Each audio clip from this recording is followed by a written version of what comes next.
రంగులక్క వినిపిస్తాం. బ్రహ్మవంశీయులందరికీ ఓం శాంతి. సప్తపది cinema గురించి కులతత్వానికి సంబంధించిన సంస్కారాలు ఏ కర్మల ద్వారా రికార్డ్ అయ్యింది అంటే, జ్ఞానంలోకి వచ్చిన తర్వాత మేము జ్ఞానంలో ఉన్నాము, మేమే అధికులము, మేము బ్రాహ్మణులము, మేము మాత్రమే బ్రహ్మవంశీయులము, మిగతా వారు కాదు అనేసి జ్ఞానంలో లేని వారిని తక్కువగా చూడడము, మేము జ్ఞానులము మీరు అజ్ఞానులు అని ఈ విధంగా అంటరానితనం, ఆధిపత్య ధోరణి ఇటువంటి కర్మలను ఇప్పుడు మనము చేస్తూ ఉండడం వల్ల ఈ కులతత్వం అన్నది రికార్డ్ అయ్యింది. రెండో ప్రశ్న, కులతత్వము సత్యయుగంలో లేదు, మరి ఏ శ్రీమతం విభేదించడం వల్ల కులతత్వం రికార్డ్ అయ్యింది అంటే, అందరూ బ్రహ్మవంశీయులు అన్న తండ్రి యొక్క శ్రీమతాన్ని విభేదించడం వల్ల ఈ కులతత్వం రికార్డ్ అయ్యింది. అయితే కల్పవృక్ష జ్ఞానం రెండో భాగంలో బ్రహ్మబాబా అందరినీ పవిత్రాత్మలు, విశ్వ కళ్యాణకారులు, అనుభవీలు అన్న శ్రేష్ఠ దృష్టితో చూశారు. మన దృష్టి ద్వారా సృష్టి కాబట్టి మనం కూడా బ్రహ్మబాబా సమానంగా అందరినీ పవిత్ర ఆత్మలు, విశ్వ కళ్యాణకారులు అన్న శ్రేష్ఠ దృష్టితో చూస్తే శ్రేష్ఠ భాగ్యం తయారవుతుంది. దీనికి సంబంధించి పరమాత్మ 28/11/69 సంవత్సరంలో చెప్పారు, భక్తులైన, జ్ఞానులైన, అజ్ఞానులైనా కానీ వారు కూడా సోదరులే, అందరూ బ్రహ్మవంశీయులే, లౌకిక సంబంధికులు కూడా బ్రహ్మవంశీయులే అని చెప్పడం జరిగింది. భక్తులను కూడా మనం తక్కువ చేసి చూడరాదు. జ్ఞానంలోకి మనం వచ్చామంటే అందుకు కారణమే భక్తి ఫలితం కదా. భక్తిని గౌరవించాలి, భక్తులను గౌరవించాలి. భక్తిని తక్కువగా చేయడం వల్ల మనము ఇతర మతాల్లోకి వెళ్ళడం జరుగుతుందని చెప్పేసి పరమాత్మ 2/2/69 సంవత్సరం మురళిలో చెప్పడం జరిగింది. అదేవిధంగా సప్తపది సినిమాలో హరిజనుల గురించి అంటే హరి యొక్క జనులు అని చెప్పారు. అంటే మనము శివబాబాకు, బ్రహ్మబాబాకు పిల్లలమైన మనమందరం ఇష్టం కాబట్టి మనమందరం కూడా తండ్రి యొక్క పిల్లలుగా అందరము కలిసిమెలిసి స్నేహభావంతో ఉండాలి. అదేవిధంగా ఈ సప్తపది సినిమాలో దాంపత్య జీవితం గురించి కూడా చెప్పడం జరిగింది. అయితే హీరోయిన్ కు వివాహమైన తర్వాత ఆ భర్త ఆమెను ఒక దేవతా స్వరూపంగా చూస్తారు.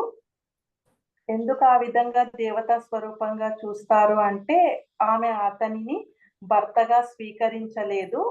ఆమె హీరోను ప్రేమించింటది, అతనిని మాత్రమే భర్తగా అంగీకరిస్తుంది.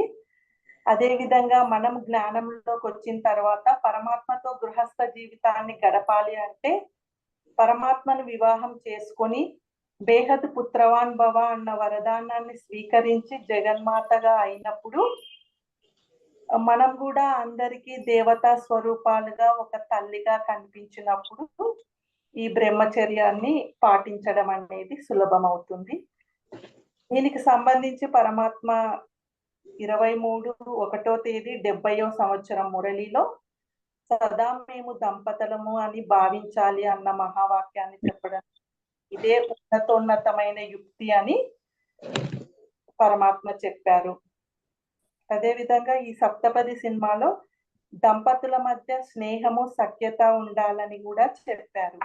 అంటే స్నేహితుల మధ్య సమానత్వం అనేది ఉంటుంది, హెచ్చు తగ్గులు అన్నది ఉండకూడదు, ఆధిపత్యం అన్నది కూడా ఉండకూడదు అని చెప్పారు.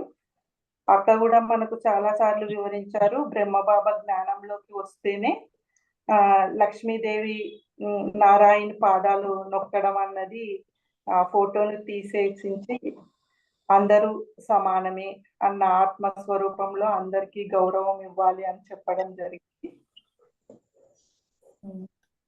తర్వాత సప్తపది సినిమాలో బ్రాహ్మణులుగా ఉండి ఇతరులను తక్కువగా చేయరాదు అని చెప్పారు. ఈ విధంగా తక్కువగా చేయడము అంటే తండ్రిని దూషించినట్లు అని చెప్పారు.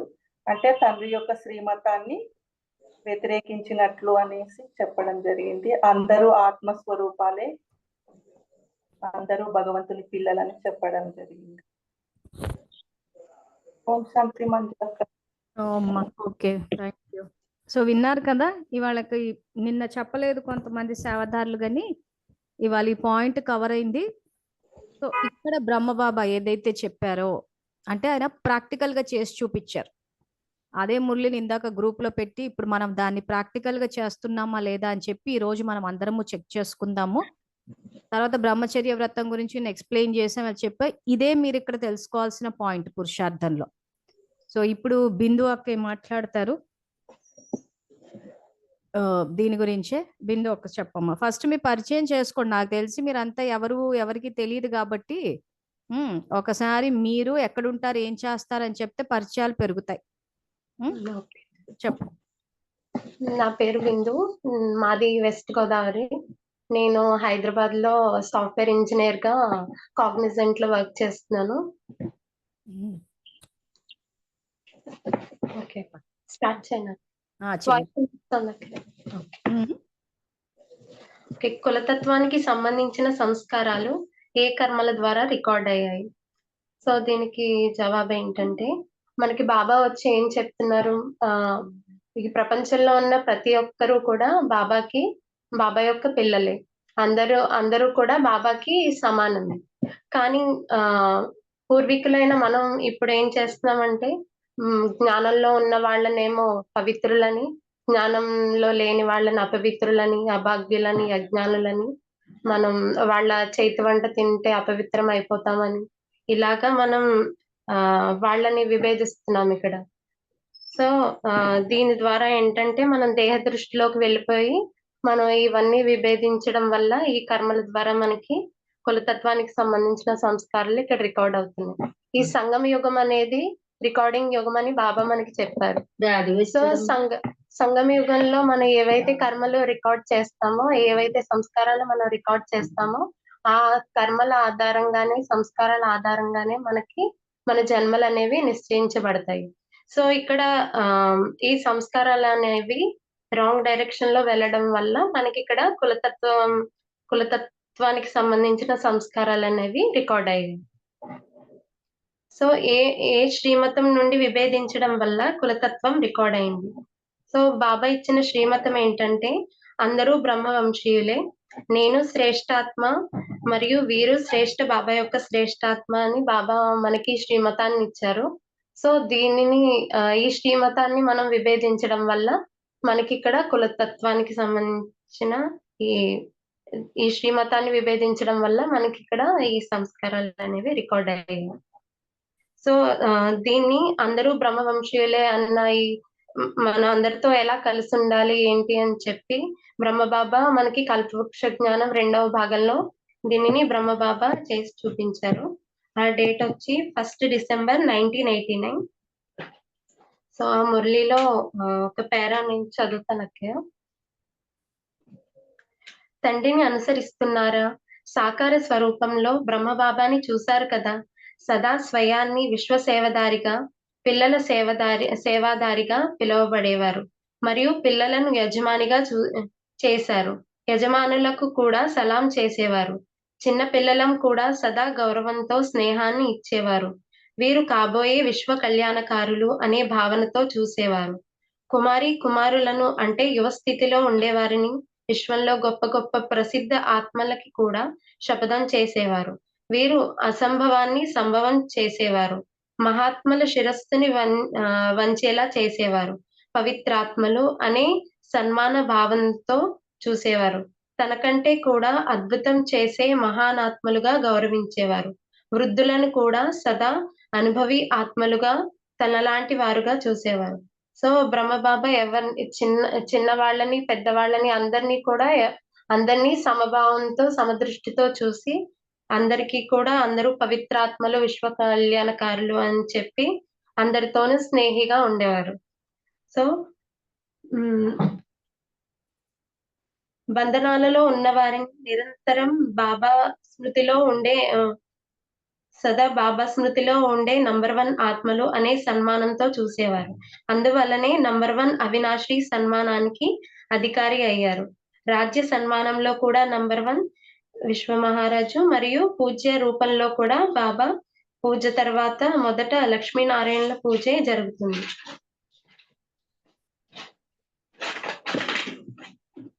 అంటే రాజ్య సన్మానం మరియు పూజ్య సన్మానం రెండింటిలో నంబర్ 1 అయిపోయారు. ఎందుకంటే సర్వులకి సన్మానాన్ని ఇచ్చారు. వారు సన్మానం ఇస్తే నేను ఇస్తాను అని అనుకునేవారు కాదు. సన్మానం ఇచ్చేవారు నిందించే వారిని కూడా తమ మిత్రులుగా భావిస్తారు. కేవలం సన్మానం ఇచ్చేవారినే తన వారిగా భావించరు. సదా నింద చేసేవారిని కూడా తమ వారిగా భావిస్తారు. ఎందుకంటే ప్రపంచమంతా మన పరివారమే. సర్వాత్మలకి ఆధారం బ్రాహ్మణాత్మలైన మీరే అని చెప్పి ఈ మురళిలో బాబా చెప్పారు. సో ఇలా గనక మన అందరితో స్నేహిగా ఉండి ఇలా మనం ఉంటే, సో బ్రహ్మ బాబాని ఫాలో అయితే మనం కూడా ఇలా బ్రహ్మ వంశంలోకి వస్తాం. సో ఈ మార్చే విధి ఏమిటి అంటే దృష్టి ద్వారా సృష్టి అని బాబా చెప్తున్నారు. ఎప్పుడైతే మన దృష్టి అనేది దేహ దృష్టి నుంచి ఆత్మిక దృష్టికి మారుతుందో అప్పుడు మనకి సృష్టిలో పరివర్తన అనేది జరుగుతుంది. సో ఎవరిని చూసినా సరే మనం ఆత్మిక దృష్టితో చూడాలి. వీరు శ్రేష్ఠాత్మ మరియు నేను శ్రేష్ఠాత్మ మరియు వీరు శ్రేష్ఠ బాబా యొక్క శ్రేష్ఠాత్మ అనే సంకల్పంతో ప్రతి ఒక్కరిని కూడా ఆత్మిక దృష్టితో చూడాలి. సో మురళి రిఫరెన్స్ వచ్చేసి 28th November 1969, 30th May 1973. ఈ 2 మురళిలు కూడా రిఫరెన్స్. ఓకే అమ్మా. థ్యాంక్స్ అక్క. ఈ సప్తపదికి సినిమాకి సంబంధించిన హోంవర్క్ యాక్చువల్గా వాట్సాప్కి మెసేజ్ పెట్టిన వాళ్ళు చాలా మందే ఉన్నారు, కానీ ఇలా జూమ్లో వచ్చి మాట్లాడడానికి చాలా మంది ముందుకు రావట్లేదు. కానీ నిజంగా చెప్పాలంటే వాచా ద్వారా కూడా చెప్పగలగాలి. సో ఇప్పుడు ఇది ఏదైతే ఉందో ఇంకా ఇప్పటి వరకు అయితే నన్ను కాంటాక్ట్ చేసి చెప్తాము అన్న వాళ్ళు నిన్న ఇవాళతోటి అయిపోయారు. సో నా వైపు నుంచి అయితే అందరికీ సేవ చేయడానికి ముందుకు రమ్మనే చెప్తాను, కానీ ఇవి బలవంతంగా చేయించే సేవలు కాదు. మీరు బాబా మీద ప్రేమతోటి యజ్ఞంల సహయోగులు అని అనుకుని ముందుకొచ్చి చేయాల్సిన సేవలు ఇవన్నీ. సో ఇప్పుడు ఈ సప్తపదికి సంబంధించిన సినిమాలో ఏదైతే ఉందో ఎందుకు కులతత్వం కరెక్ట్గా రికార్డ్ అయింది అన్న దాన్ని మురళి రెఫరెన్స్ ఇచ్చి చెప్తాను నేను. సో 1 December 1989 మురళిని అందరూ ముందు తీసి పెట్టుకోండి. విద్యార్థులు పుస్తకాలతోటి ఉండాలి. సంగమయుగం నడుస్తుంది, భక్తుల మాదిరి హరికథలు విన్నట్టు వినొద్దు. ఇప్పుడు సంగమం నడిచేటప్పుడు మీరు ఈ రకంగా విద్యార్థులుగా కాకుండా అలా వింటూ కూర్చున్నారు అని అంటే మీకు రాజ్యపదుల శ్రేష్ఠ జన్మలు ఏవైతే ఉన్నాయో ఆ ప్రాప్తుల నుంచి వంచితులైపోతారు. అందుకే మరీ చెప్తున్నాం, పుస్తకాలు ఎదురుగా పెట్టుకొని చూడండి. సో ఇంతవరకు ఏదైతే నిన్న ఇవాళ సేవార్థాలు చెప్పారో గమనించే ఉంటారు. ఒకప్పుడంతా వీళ్ళు భయపడ్డ వాళ్ళే, వీళ్ళు బ్రహ్మకుమారిల జ్ఞానాన్ని నమ్మిన వాళ్ళే. కానీ ఈ రోజు ఎందుకు వీళ్ళు ధైర్యంగా మాట్లాడుతున్నారంటే వాళ్ళు మాట్లాడేటప్పుడు మీరు గమనించి ఉంటారు, మేము పుస్తకాలు తీసి ఆ వ్యక్తి మురళిలు తీసి చదువుతున్నాము అంటున్నారు. సో పుస్తకాలు ఈశ్వరీయ విద్యార్థులు ఎవరైతే ఉన్నారో, ఎవరైతే బాబాకి నేను ఈశ్వరీయ విద్యార్థిని, బాబా నాకు టీచరు అని నిజంగా నిజాయితీగా సంబంధం జోడించిన వాళ్ళైతే మాత్రం పుస్తకాలు ఓపెన్ చేయండి, ఎదురుగా తీసి పెట్టుకోండి. ఒక పెన్ను కూడా పెన్సిల్ కానీ పెట్టుకోండి, ఎందుకంటే ఇంపార్టెంట్ పాయింట్స్ అండర్లైన్ చేసుకోవడానికి. ఆ తర్వాత పుస్తకాలు లేని వాళ్ళు పెన్ను పేపర్ బుక్ పెట్టుకోండి, డేట్లు నోట్ డౌన్ చేసుకోండి. అది ఇంటర్నెట్లో చూసుకుంటారా ఇంకెక్కడ చూసుకుంటారా అన్నది ఇంకా అది మీ సౌకర్యానికి తగ్గట్టు చూసుకోండి. కానీ ఉంటే మనకి రెఫరెన్స్కి ఉంటుంది. ఎందుకంటే కొంతమంది ఫోన్ చేసి ఎక్కడ చెప్పారు ఏం చెప్పారు అంటారు. ఏమంటే మా దగ్గర పుస్తకాలు లేవండి. సంవత్సరాల తరబడి పుస్తకాలు ఉచితంగా పంచుతూ పోయాం. సో ఈ రోజు పుస్తకాలు లేవంటే మేము కూడా చేయగలిగింది ఏం లేదు. కానీ ఇది ఒక పుస్తకాలకు సంబంధించిన చిన్న విషయమే కాబట్టి ఏదో సరిపోయింది. కానీ యుగమే గడిచిపోయిన తర్వాత అయ్యో మేము చేయలేదే, అయ్యో మేము పురుషార్థం చేసుకోకపోవడం వల్ల ప్రాప్తులు పొందలేదే అన్న ఆ ఆలోచన ఎలా ఉంటుందో ఒక్కసారి ఆలోచించండి.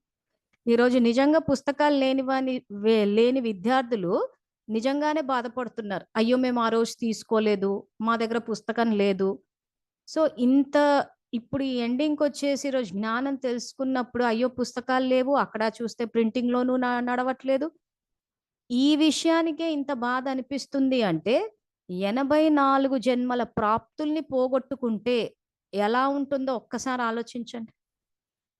సో కాబట్టి ఎవరైతే స్వయంగా పరమాత్మకి విద్యార్థులు అవ్వాలి అనుకుంటున్నారో, ఆయనతో సంబంధాన్ని జోడించాలని అనుకుంటున్నారో, ఇంకా పుస్తకాలు తీసి ఎదురుగా పెట్టుకుని చదవాల్సిందే. సో 1 డిసెంబర్ 1989, 1989 డిసెంబర్ నెల 1వ తారీఖు ఇది కల్పవృక్ష జ్ఞానంలో 2వ భాగంలో రికార్డ్ అయింది. సో ఇప్పుడు ఈ ఒక్కొక్క వాక్యాన్ని చదువుతూ ఉంటే విద్యార్థులు ఎవరికి వాళ్ళు ఈ శ్రీమతాన్ని నేను నా జీవితంలో పాటించానా లేదా అని చెక్ చేసుకోవాలి. ఇదేదో నేను మురళి చెప్పేసి అర్థం చేయించేయడం కాదు, ఇది ఆల్రెడీ మీరు అంతా వీడియోలు విన్నారు, చేశారు. ఇప్పుడు ఈ క్లాస్లో చెకింగ్ చేసుకుందాం, నిజంగా మనం చేస్తున్నామా లేదా. కాబట్టి నేను మురళి చెప్పేటప్పుడు మధ్యలో ఒక్కొక్క నిమిషం ఆపుతాను. ఆపినప్పుడు ఎవరికి వాళ్ళు స్వచింతన ఈరోజు ఏదైతే ఉందో దీనికన్నా ముందు మీరు నిజంగా ఈ శ్రీమతాన్ని పాటించారా లేదా అని గనక చూసుకుంటే ఈరోజు మీ పురుషార్థాన్ని ప్రకారం మీకు ఎటువంటి జన్మలు వస్తాయో మీకు ఈరోజు అర్థమైపోవాలి. సో కాబట్టి నేను మధ్యలో ఆపి స్వచింతన చేసుకోమని చెప్పినప్పుడు నేను ఆత్మని, నిరాకార జ్యోతిర్బిందు స్వరూపాన్ని, శివ పరమాత్మ నా తండ్రిని బాబాకి కనెక్ట్ అయి మీ జీవితాన్ని మీరు చూసుకోండి. మీరు ఎక్కడెక్కడ ఎవరెవరితోటి ఎలాగెలాగ ప్రవర్తించారా అని. సో దాన్ని బట్టి మీ పుణ్యం ఖాతా, పాపపు ఖాతా ఎంతో మీకు తెలిసిపోతుంది. మీరు ఎక్కడెక్కడ జన్మలు తీసుకుంటారా అన్నది మీకు తెలిసిపోతుంది. ఎందుకంటే కర్మ ఫిలాసఫీ నేను కూడా ఎక్స్ప్లెయిన్ చేస్తాను ఇప్పుడు. సో కాబట్టి అందరూ అలర్ట్గా కూర్చోండి. ఒక కొంచెం సేపు ఏమైనా పనులుంటే ఈ ఒక్క రోజు కోసం కాసేపు పక్కన పెట్టండి, ఎందుకంటే మనము చెకింగ్ చేసుకోవాలి కాబట్టి. సో ఈ మురళిలో బాబా ఏం చెప్తున్నారంటే, ఈ రోజు బాబ్దాదా నలువైపున ఉన్న స్వమానధారి పిల్లలను చూస్తున్నారు. స్వమానంలో ఉండే స్వమానదారులకే కల్పమంతా సన్మానం లభిస్తుంది. స్వమానము, స్వ అంటే ఇక్కడ ఆత్మ, స్వమానం అంటే ఆత్మకి గౌరవం ఇవ్వడం. ఈ రోజు నా యొక్క స్వధర్మమైన శాంతి గనక తీసుకున్నప్పుడు ఈ రోజు నేను శాంతితోటి వ్యవహరిస్తే నాకు నేను గౌరవం ఇచ్చుకున్నట్టు. ఈ రోజు నేను క్రోధంతో వ్యవహరిస్తున్నాను అని అంటే నాకు నేను గౌరవం ఇచ్చుకోవట్లేదని అర్థం. అందుకే స్వమానంలో ఉండే స్వమానధారులకే కల్పమంతా సన్మానం లభిస్తుంది అంటున్నాడు. సో ఈ రోజు నా స్వధర్మమైన శాంతిని అన్నది ఏదైతుందో నా స్వధర్మాన్ని నేను గౌరవించుకుంటే అప్పుడు నా ప్రవర్తన ఎలా ఉంటది, అందరితోటి శాంతియుతంగానే ఉంటది. సో ఎప్పుడైతే ఆ రకంగా శాంతియుతంగా మనం ప్రవర్తిస్తామో అప్పుడే గౌరవాన్ని స్వీకరిస్తాం. కాబట్టి అప్పుడే సన్మానం అంటే రెస్పెక్ట్ లభిస్తుంది అంటున్నాడు బాబా. తో స్వమానంలో ఉండే స్వమానధారులకే కల్పమంతా సన్మానం లభిస్తుంది. సో ఇప్పుడు ఒక 30 సెకండ్లు క్లాస్ ఆపుతాను. ఎవరికి వాళ్ళు చెక్ చేసుకోండి, నిజంగా మీ ఆత్మ యొక్క స్వధర్మమైన ఈ శాంతి, ప్రేమ, పవిత్రత ఏవైతున్నాయో వాటిని మీకు మీరు గౌరవం ఇచ్చుకుంటున్నారా లేదా మీ గౌరవానికి వ్యతిరేకంగా ప్రవర్తిస్తున్నారా అన్నది చెక్ చేసుకోండి. స్వమానంలో ఉన్నారో లేదో, ఈ శ్రీమతాన్ని పాటిస్తున్నారో లేదో తెలిసిపోతుంది.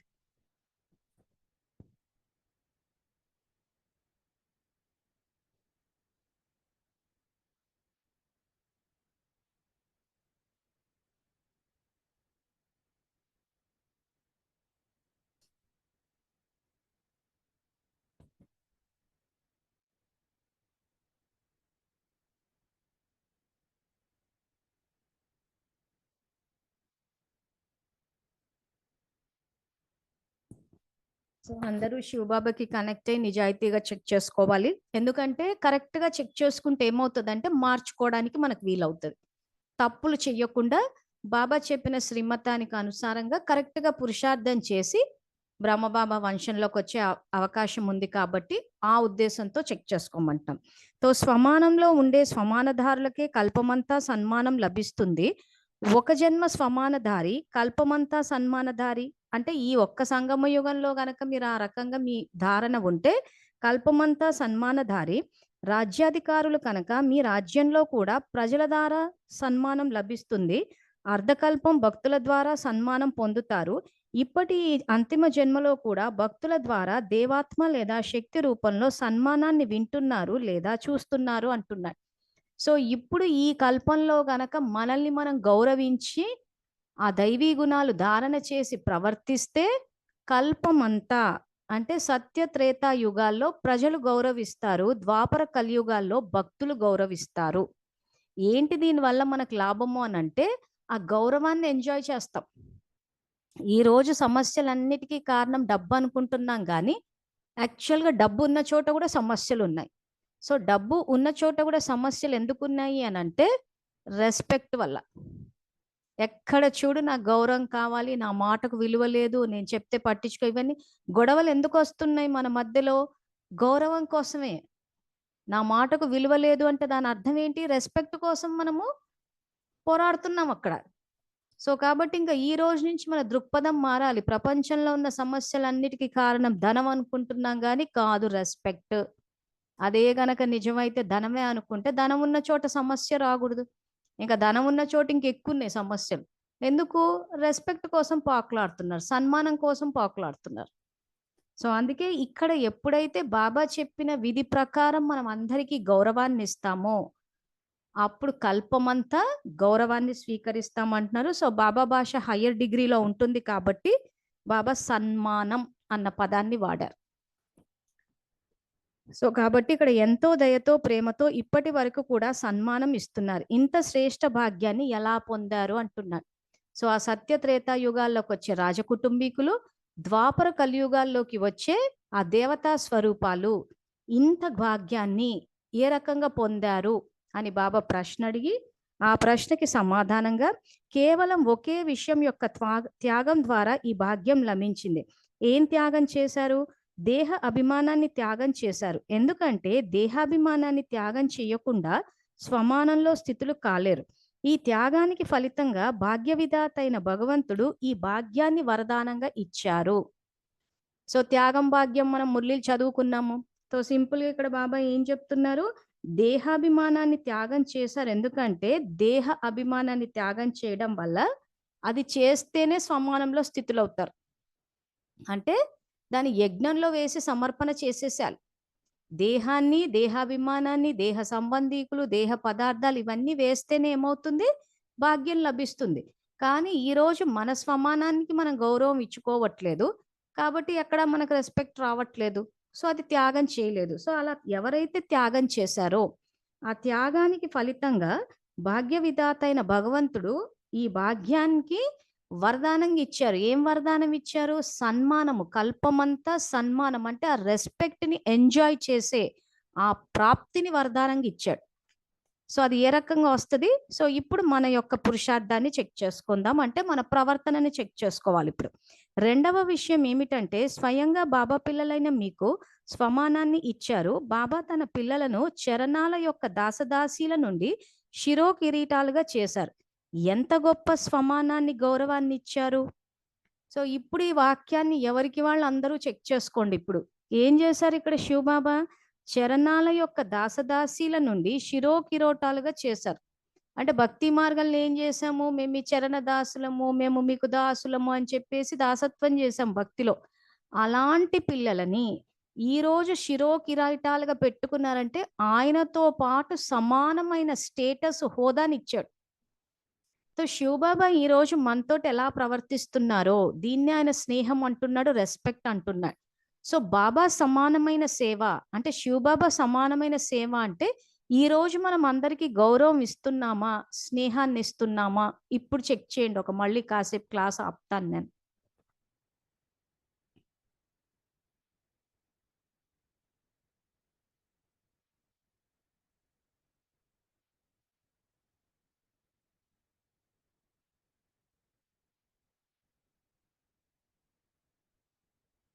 సో ఒకసారి మీ జ్ఞానంలోకి వచ్చిన తర్వాత మీ ప్రవర్తన ఎలా ఉండే? అందరికీ సమాన స్టేటస్ ఇచ్చారా? నిజంగా మీతో పాటు లేదా తక్కువ చూసారా, ఎక్కువ చూసారా ఏంటా అనేది చెక్ చేసుకోండి.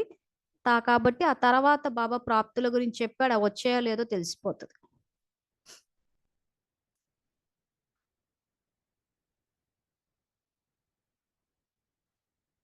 బాబా తన పిల్లలను చరణాల యొక్క దాసదాసీల నుండి శిరోకిరీటాలుగా చేశారు. ఎంత గొప్ప స్వమానాన్ని, గౌరవం ఇచ్చారు. ఇలా స్వమానాన్ని ప్రాప్తింప చేసుకునే పిల్లలకు బాబా కూడా సన్మానిస్తారు. బాబా పిల్లలను సదా తనకంటే ముందు ఉంచుతారు. సదా పిల్లల యొక్క గుణాలను పాడుతూ ఉంటారు. ప్రతిరోజు దయతో లేదా ప్రేమతో మనకి ప్రియస్మృతులు చెప్పడానికి పరంధామం నుండి సాకార వతనానికి వస్తారు. అక్కడి నుండి పంపించటం లేదు, వచ్చి చెప్తున్నారు. రోజు ప్రియస్మృతులు లభిస్తున్నాయి కదా అంటున్నాడు. సో ఇప్పుడు బాబా ప్రవర్తన ఏదైతే ఉందో ఈ ప్రవర్తన మనలో ఉందా? సో బాబా ఎలా ప్రవర్తిస్తున్నారు మన పట్ల? సదా తనకంటే ముందుంచుతున్నారు. సో మనం ఇలాగే అందరినీ ముందుంచుతున్నామా? లేదా ఎవరినైనా ముందుంచి వాళ్ళని జ్ఞానం చెప్పమంటే రేపు వాళ్ళు మనని ఓవర్టేక్ చేసేస్తారేమో, మనకు రెస్పెక్ట్ ఇవ్వరేమో, మనని కేర్ చేయరేమో అని చెప్పేసి అందరినీ వెనక్కిలాగే ఏమైనా వెన్నుపోటేస్తున్నామా? మీకు అసలు జ్ఞానం చెప్పడానికి అర్హతే లేదు, మీకు అసలు సేవకే అర్హత లేదు, మీరు మౌంట్ అబూకి వస్తేనే మేము సేవలు చేసే అర్హతలు ఇస్తామని అన్నిట్లో చీప్గా తీసి పడేస్తున్నామా? సో మేము జ్ఞానంలో ఉన్నాం కాబట్టి మేమే ముందుంటాము, మీరంతా మా వెనకుంటారు. సో ఇక్కడ బాబా అదే అంటున్నారు, బాబా పిల్లలను సదా తనకంటే ముందుంచుతారు. ముందుంచడం అంటే ఏంటి? గౌరవం ఇవ్వడం. మీరు ముందు. సో సేవల విషయానికి వచ్చేసరికి శ్రీమతం అదే ఉంది, ధారణలో మొదటే నేను, సేవలో మొదట మీరు. సో ఆ రకంగా ఇప్పుడు ఈ కలియుగంలో, సంగమ యుగంలో మనం అందరినీ ముందు పెడితే మధురమైన పిల్లలు ఏం చేస్తారు తెలుసా? అక్కయ్య మమ్మల్ని ముందు పెట్టి ఆవిడ ఎంజాయ్ చేస్తుంది అంటారు. ఎందుకంటారు? తెలియక.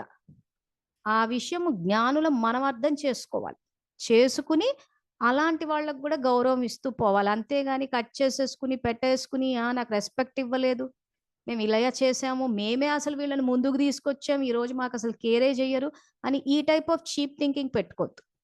ఈ టైప్ ఆఫ్ చీప్ థింకింగ్ పెట్టుకుంటే ఏమవుతుంది అన్నది బాబా తర్వాత వాక్యాల్లో చెప్పారు. సో ఇప్పుడున్న పరిస్థితుల్లో మనం ఎవరికైనా గౌరవం ఇచ్చి, బాబా చెప్పినట్టు స్వమానంలో స్థితులై వాళ్ళకి గౌరవం ఇచ్చి ముందుండి వాళ్ళ ఉన్నతి కోసం పాటు పడితే ఖచ్చితంగా మనల్ని చీప్గా చూస్తారు. వీళ్ళకు పని పాట ఏం లేదు అనుకుంటారు, వీళ్ళు మమ్మల్ని యూజ్ చేసేసుకుంటున్నారు, బాబా శ్రీమతాన్ని వాళ్ళకు నచ్చినట్టు తిప్పుకుని మా చేత సేవలు చేయించేసుకుంటున్నారని ఖచ్చితంగా డిస్రెస్పెక్ట్ ఇస్తారు. ఎందుకంటే బలహీన ఆత్మలు కాబట్టి. సో ఈ రోజు శివబాబా వచ్చి చెప్తూ ఉంటే జ్ఞానానికి మనం గౌరవం ఇస్తున్నాం, ఆయన చెప్పినట్టు ప్రవర్తించాలంటే ఎలా అవుతుంది? బాబా చెప్పిన జ్ఞానం పాటించగలమా? అసలు సాధ్యమే కాదు అంటున్నా. సో అంత డిస్రెస్పెక్ట్ ఇచ్చినా, అంత అగౌరవం ఇచ్చినా కానీ శివబాబా ఎక్కడ కూడా మనల్ని అగౌరవపరచట్లేదు, గౌరవాన్నే ఇస్తున్నాడు. సో ఈ రోజు ఆయన సమాన సేవ చెయ్యాలి అని అనుకున్నప్పుడు ఎవ్వరు ఎలాంటి వాళ్ళైనా గౌరవం ఇచ్చి తీరాల్సిందే. ఎందుకంటే ఇప్పుడున్న ఆత్మల బలహీనత ఇవన్నీ చూసి ఎవరైనా సహయోగం ఇవ్వడానికి వస్తే వాళ్ళని చీప్గా చూస్తారు, తీసి పడేస్తారు, కేర్ కూడా చెయ్యరు, ఫోన్లు కూడా ఎత్తారు. అది పరిస్థితి. ఎందుకు? ఆత్మ బలహీనంగా ఉంది కాబట్టి. సో ఈ రోజు మనకి ఎవరైనా సహయోగం ఇవ్వడానికి వస్తే దాన్ని గౌరవం కింద స్వీకరించి దాన్ని పెంచుకోవాలి. సో మొట్టమొదట సంగమ యుగంలో మన గౌరవం అంతా ఖర్చు అయిపోయి అవమానాలు భరిస్తున్న జీవితాన్ని గడుపుతున్నప్పుడు ఎవరు వచ్చి మనకు మొట్టమొదట గౌరవం ఇచ్చారు? శివబాబా ఇచ్చారు. ఆ సంబంధాన్ని పెంచుకోవాలి. ఆ సంబంధం ఎలా పెరుగుతుంది? అంటే ఇక్కడ బాబా చెప్పినట్టు ఇలా స్వమానాన్ని ప్రాప్తింప చేసిన పిల్లలకు బాబా కూడా సన్మానం ఇస్తారు. అంటే ఆయన తోట సంబంధం పెరుగుతుంది. ఈ రోజు మనం ఏం చేసామంటే ఆయన మనకు సహయోగం ఇవ్వడానికి, స్నేహం ఇవ్వడానికి వస్తే దానికి విలువ లేకుండా చేసుకున్నాం. ఇంకా బాబా అట్లాగే చెప్తాడు, ఆయనోడు చెప్తే మనోడు చేస్తూ పోయాం. అంటే ఏంటి? ఆ సంబంధాన్ని తెంచేసుకున్నాం. ఏ రకంగా అయితే బాబాతోటి ప్రవర్తించామో అదే విధంగా వ్యక్తుల పట్ల ఎవరైతే మనని సహయోగం ఇవ్వడానికి వచ్చారో వాళ్ళకి విలువ లేకుండా చీపుగా చూసాం.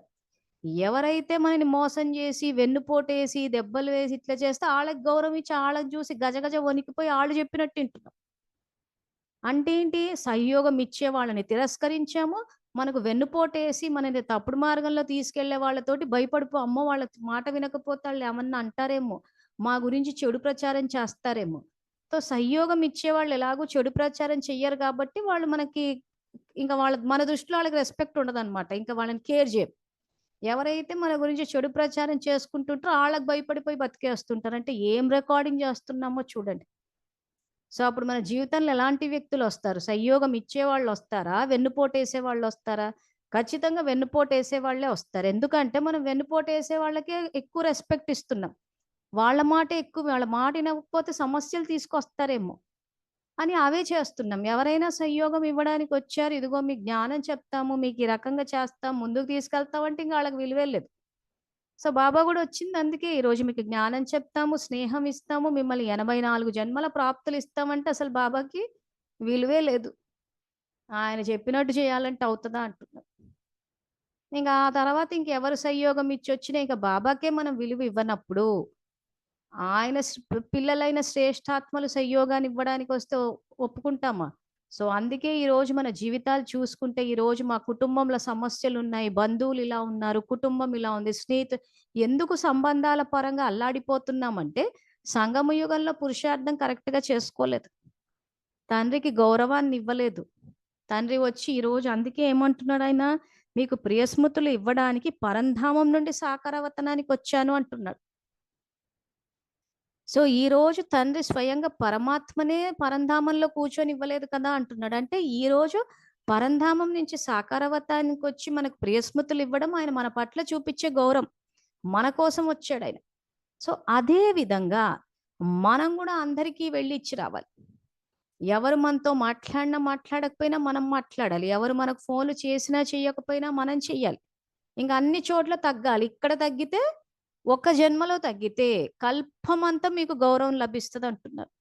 లేదు వాళ్ళు మాట్లాడితేనే నేను మాట్లాడతాను, వాళ్ళు ఫోన్ చేస్తేనే నేను చేస్తాను, వాళ్ళు మెసేజ్ పెడితేనే మెసేజ్ పెడతాను, అని ఇలా ప్రతిదీ కక్ష సాధింపు చర్యలు చేసి ఆధిపత్య ధోరణి ఉంటే అది తండ్రి సమానమైన పురుషార్థం కాదు. సో తండ్రి సమానమైన పురుషార్థం చెయ్యకపోతే ఆయన ఇచ్చే ప్రాప్తులకు కూడా మనమే ఇక్కడ ఏం చేసుకుంటాం, మనమే వాటిని వంచితులు చేసేసుకుంటాం. ఎందుకు?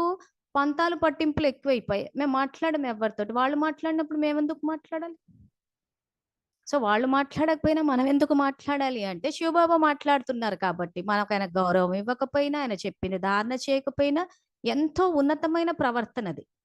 సో సంగమ యుగంలో అటువంటి ఉన్నత ప్రవర్తన ఉన్న వాళ్ళే ఉన్నత కుటుంబాల్లోకి వస్తారు.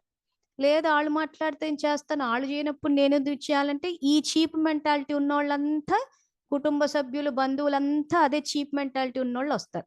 సో అప్పుడు కూర్చుని మా కుటుంబ సభ్యులు ఇలా అన్నారు, మా బంధువులు ఇలా అన్నారు అని చెప్పేసి వాళ్ళ మీద పడి ఏడుస్తుంటారు. ఎందుకు అటువంటి కుటుంబ సభ్యులు బంధువులు వచ్చారు? మీ సంస్కారము వాళ్ళ సంస్కారం మ్యాచ్ అవుతుంది కాబట్టి. సో మన సంస్కారం ఎవరితో మ్యాచ్ అవ్వాలి? శివబాబా బ్రహ్మబాబా తోటి మ్యాచ్ అవ్వాలి.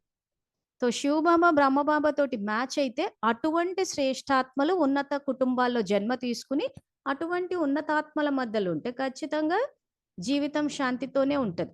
సో అందుకే బాబా ఈరోజు ఏమంటున్నారు, మీ సంబంధీకులని మీరే రచించుకుంటున్నారు. సో మీ పట్ల అందరూ స్నేహంగా ఉండాలి అంటే ఈ సంగమ యుగంలో మీరు ఉండాలి. సో అవతల వాళ్ళు స్నేహంగా ఉంటారా ఉండరా అన్న తర్వాత సంగతి. మనలో స్నేహం అన్న దైవీ గుణాన్ని 100% నింపుకోవాలి. అందుకే సంగమ యుగంలో ఎవరిని తిరస్కరించొద్దు, ఎవరిని దూరం చేసుకోవద్దు. ఆ అలవాటు గనక చేసుకున్నాము అనంటే ద్వాపర యుగాన్ని ఫస్ట్ ఆఫ్ ఆల్ ప్రాప్తులు పోగొట్టేసుకుంటాం. ఎందుకంటే మనకు అందరినీ బాబా పిల్లల్ని తిరస్కరించే అలవాటు ఉంది. ఎవరైనా సంయోగం ఇవ్వనీకి వస్తే వాళ్ళని అసలుకే కేర్ చేయం. సో సంయోగం ఇచ్చే ఆత్మలంతా ఎవరు? అష్టశక్తులు వాడే ఆత్మలు. సో వాళ్ళనే వద్దనుకున్నాం. సో కాబట్టి ఖచ్చితంగా బ్రహ్మబాబా వంశంలోకి వచ్చే అవకాశమే లేదు. అంతా చీప్ క్వాలిటీ ఆత్మలతో వచ్చేస్తాం. ద్వాపరం వస్తుంది. ద్వాపరం వచ్చాక మళ్ళీ తప్పులు చేస్తాం. మళ్ళీ ఎవరో వస్తారు మనకు సంయోగం ఇవ్వడానికి చెప్పడానికి, కానీ తీసుకోము. ఎందుకు? ఈ సంగమ యుగంలో మనకు సంయోగం ఇచ్చే వాళ్ళని తిరస్కరించడము, వాళ్ళని కేర్ చేయకపోవడము, వాళ్ళ నుంచి దూరంగా వెళ్ళిపోవడము, ఈ సంస్కారాలు ఇక్కడ రికార్డ్ చేసుకున్నాం కాబట్టి ద్వాపరంలో కూడా అదే తప్పు చేస్తాం. ఎందుకంటే సంస్కారం రికార్డ్ అయిపోయింది కాబట్టి. సో ఎవరిని నమ్ముతాము? అబద్ధాలు చెప్పే వాళ్ళని, మోసం చేసే వాళ్ళని, మనని వెన్నుపోటేసే వాళ్ళని, మనకి ఎవరైనా చెడు పేరు తీసుకొస్తారేమో అని వాళ్ళకి భయపడే బ్రతికే సంస్కారము, ఈ టైప్ ఆఫ్ జీవితాన్ని గడుపుతాం. సో అలాంటప్పుడు ఇంకా మరి అటువంటి అంటే మీ సంస్కారాల రికార్డింగ్ మీకు చూసుకుంటే మీకు తెలిసిపోతుంది మీ జీవితంలోకి ఎటువంటి ఆత్మలు వస్తారని. ఇప్పుడు సంగమంలో పంతాలు పట్టింపులకు పోవడం చాలా కరెక్ట్ అనిపిస్తుంది. ఆ మాత్రం కూడా పంతాలు పట్టింపులకు పోతుంటే అంత చీపా అని చెప్పేసి. కానీ ఎక్కడికి వస్తున్నాము? బ్రహ్మబాబా వంశంలోకి వస్తున్నామా? ఇక్కడికి వస్తున్నామా? సో స్నేహంగా ఉండమన్నాడు, కానీ స్నేహాన్ని లోకువ చేసేంత విధంగా కూడా ఉండొద్దని కూడా చెప్పాడు. అంటే దాని అర్థం ఏంటి? స్నేహంగా ఉంటాం అందరితోటి. సో లోకువ కొంతమంది ఏం చేస్తారంటే లోకువగా స్నేహంగా ఉన్నాం కదా అని చెప్పేసి అడ్వాంటేజ్ తీసుకొని వెళ్తారు. అంటే మన పక్క నుండి మనకే వెన్నుపోటేస్తారు. మన పక్క నుండి మన గురించే దాన్ని వ్యతిరేకించి వక్రీకరించి చెప్తూ ఉంటారు. బుద్ధి వాడాలి అక్కడ. అలాంటి సాంగత్యం నుంచి ఏం చేయాలంటే వరదానాలు ఇచ్చి, అంటే పూర్తిగా తెగదెంపులు చేసుకోం, కానీ మన జాగ్రత్తలో మనం ఉండాలి. ఎందుకంటే ఇంచుమించు బాబా చెప్పినట్టు అంతా విషనాగులే. విషం మా ఎదురుగా బాగానే మాట్లాడతారు, వెనకాల మళ్ళీ మంజులక్క ఇలాంటిది అలాంటిది అని చెప్పి చెప్తూనే ఉంటారు. సో కాబట్టి ప్రతి నిమిషం బుద్ధి అన్నది వాడుతూ పోవాలి. సో మన పక్కన ఉన్నారు కదా, స్నేహితులు కదా అని అనుకోనికి కూడా లేదు. ముందు బాగానే ఉంటారు, వెనక చేసేది ఉంటారు. మనం ఎంత సహాయం చేసినా మన గురించి చెడు మాట్లాడుతూనే ఉంటారు. ఎందుకు? సంతృప్తి అన్న ఖజానా లేదా ఆత్మ జీవితంలో. సో ఖచ్చితంగా మనం ఎన్ని రకాలుగా సంయోగం ఇచ్చినా చెడే వస్తుంది. కాబట్టి మనం చేసేది మనం చేసుకుంటూ వెళ్ళిపోవాలి. దీన్నే బాబా త్యాగం భాగ్యంలో సర్వస్వ త్యాగులు అన్నాడు. సో అంతేగాని వాళ్ళు మనం చేసినా గుర్తించలేదు, వాళ్ళ నుంచి రెస్పాన్స్ లేదు అని చెప్పి మనము మంచి చేయడం ఎప్పుడు మానొద్దు. ఎందుకంటే సంగమ యుగం ఇది, రికార్డింగ్ యుగము. ఈ రోజు మనం సహాయం చేసిన తర్వాత ఎవరో మనకు చెయ్యకపోతే మన పుణ్యం ఖాతా మనకు జమ అయిపోయి ఉంటుంది. అది చూసుకోవాలి మెయిన్. మనం అటువ పక్క నుంచి గౌరవం రావాలని ఆశించామనంటే సర్వస్వ త్యాగులు అవ్వలేదని అర్థం. రెండవ కేటగిరీ లేదా మూడవ కేటగిరీ త్యాగి మహాత్యాగి దగ్గర ఆగిపోయావని అర్థం. అప్పుడు ఏమవుతుందంటే ఈ కల్పంలో రాజ్య పదవులు పూజ్య పదవులు రావు. అంటే ఇంకా పోయినట్టే మొత్తం ప్రాప్తులు. ఈ రోజు పంతాలకు పట్టింపులకు పోయి ఎవరెవరైతే సంఘటన నుంచి దూరం అయిపోవడము, మనుషుల్ని కేచే, వీళ్ళంతా యాక్చువల్గా కరెక్ట్ అనుకుంటారు, కానీ రాజ్య పదవులు పూజ్య పదవులు రెండూ పోగొట్టుకున్నారు. అది ఎందుకు అన్నది కూడా ఈ తర్వాత వాక్యాల్లో ఉంది. సో నేను చదువుతాను. సో ఈ రోజు బాబా పరంధామం నుండి సాకారవతనానికి వస్తున్నారు. అక్కడి నుంచి పంపించడం లేదు, వచ్చి చెప్తున్నారు. రోజు ప్రియస్మృతులు లభిస్తున్నాయి కదా, ఇంత శ్రేష్ఠ సన్మానాన్ని మరెవ్వరూ ఇవ్వలేరు. స్వయం బాబాయే సన్మానం ఇచ్చారు. అందుకే అవినాశి సన్మానానికి అధికారి అయ్యారు. అంత శ్రేష్ఠ భాగ్యాన్ని అనుభవం చేసుకుంటున్నారా? స్వమానం మరియు సన్మానం రెండింటికి పరస్పర సంబంధం ఉంది అంటున్నాడు. సో బ్రహ్మబాబా జీవితాన్నే గనక తీసుకుంటే ఉన్న జ్ఞానం ఉన్నది చెప్పినప్పుడు ఎంతో తిరుగుబాటు వచ్చింది. సో మనం కూడా ఈ రోజు ఉన్న విషయాలు చెప్పాము, చేసాము అని అంటే, సేవలు చేసాము, ఇంకా బాబా చెప్పింది ఉన్నది ఉన్నట్టు పాటించామంటే ఖచ్చితంగా వ్యతిరేకత వస్తుంది. ఆ వచ్చిన వ్యతిరేకత ఎందుకు వస్తుంది అంటే పురుషార్థం యొక్క తీవ్రత పెరిగినప్పుడు ఖచ్చితంగా వ్యతిరేకత వస్తుంది. అసలు ఈ రోజు మనం సేవలు చేయడానికి పోతుంటే ఎక్కడా వ్యతిరేకత రావట్లేదు అని అంటే మనం కరెక్ట్గా చెయ్యట్లేదు అని అర్థం. అందరికీ అనుకూలంగా వెళ్ళిపోయినామంటే ఇంకా ఎవరు ఏది చెప్తే అది విని చేసేసుకుంటూ పోయి బాబా శ్రీమతాన్ని పాటించలేదు అనుకోండి, ఖచ్చితంగా వ్యతిరేకత ఉంటుంది.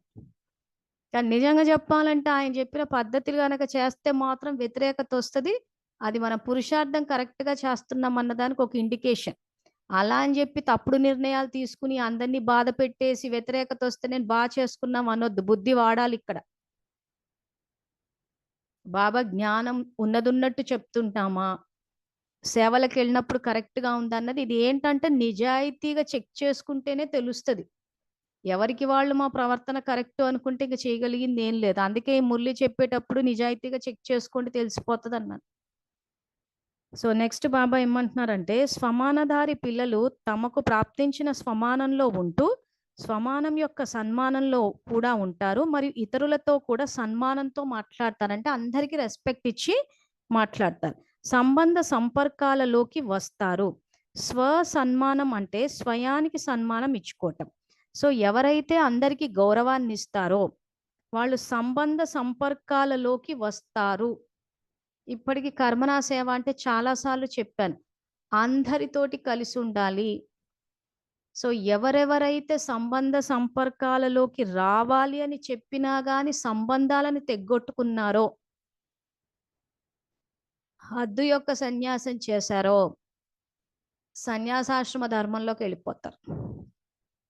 సో ఈ సంబంధ సంపర్కాలలోకి వస్తారు.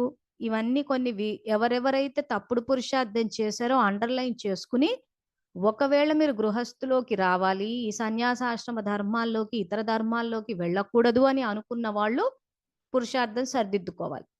ఈ మురళి క్లాస్ అయిపోయాక 1కి 10 సార్లు చదవండి, తెలిసిపోతుంది ఎక్కడెక్కడ పురుషార్థంలో తప్పులు చేశారా అని చెప్పి. ఏ విధంగా అయితే బాబాకి విశ్వంలోని సర్వాత్మల ద్వారా సన్మానం పొందుతారు కదా, ప్రతి ఒక్కరు గౌరవం ఇస్తారు, కానీ బాబాకి ఎంత గౌరవం లభిస్తుందో పిల్లలకు కూడా అంతే గౌరవాన్ని ఇస్తారు. ఇవ్వని వారు దేవతగా కాలేరు. దీన్ని అండర్లైన్ చేసుకోండి అందరు.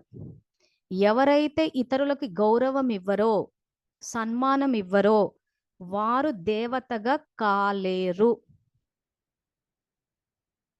సో ఈరోజు ఎవరికి వాళ్ళు దేహ నియమాలని చెప్పేసి మేము బ్రాహ్మణులమని, అధికులమని, వాళ్ళు మాత్రం కాదు, అపవిత్రులు, బ్రహ్మవంశీయులు కాదు, మేము వాళ్ళ ఇంటికి వెళ్ళము, వాళ్ళతో మాట్లాడము, వాళ్ళు స్నానాలు చెయ్యరు, వాళ్ళు వంట పవిత్రంగా వండుకోరు అని డబ్బాలు కట్టుకుని వెళ్ళిపోయి ఈ రకంగా అవమానించిన వాళ్ళు, ఈ రకంగా గౌరవం ఇవ్వని వాళ్ళు ఎవ్వరూ దేవతలుగా కాలేరు. సో ఇప్పుడు ఇలాంటి వాక్యాలు చదివితే ఏమంటారు తెలుసా, బాబా చెప్పారు కదా 7 డే కోర్సులు తీసుకుంటే దేవతలు అయిపోతారు అని చెప్పేసి.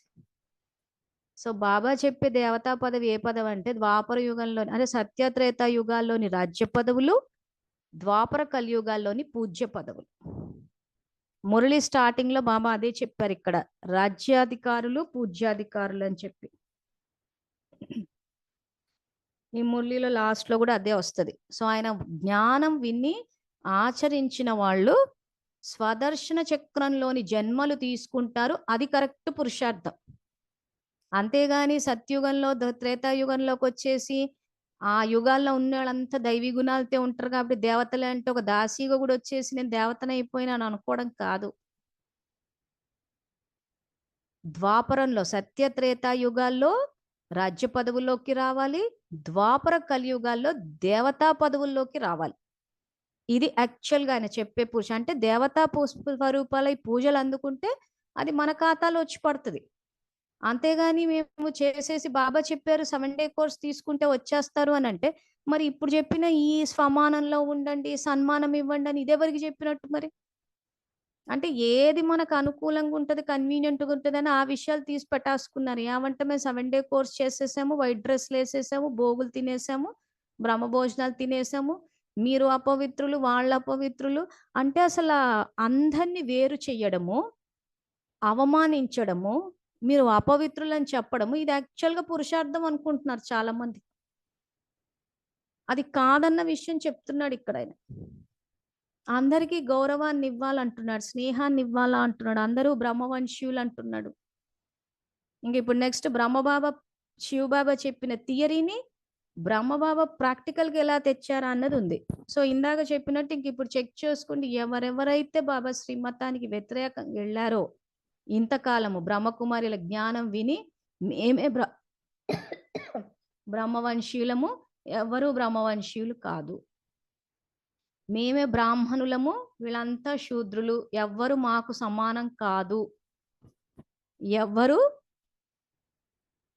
ఏమంటారు దాన్ని పవిత్రులు కాదు అని ఇక మనం ఏమేమి ఆలోచించామో ఇంకా ఆ లిస్ట్ అంతా మీ అందరికీ తెలుసు, రోజు చెప్పుకుంటూనే ఉన్నా, ఇంకా మళ్ళీ చెప్పాల్సిన అవసరం లేదు.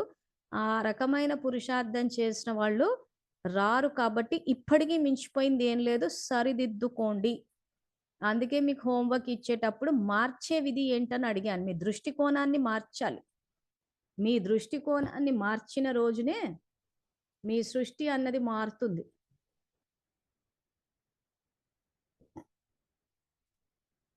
సో ఇక్కడ ఎవరైతే గౌరవాన్ని ఇవ్వని వారు దేవతగా కాలేరు, అనేక జన్మలు దేవతగా అవుతున్నారు మరియు అనేక జన్మలు దేవతా రూపంలో పూజింపబడతారు.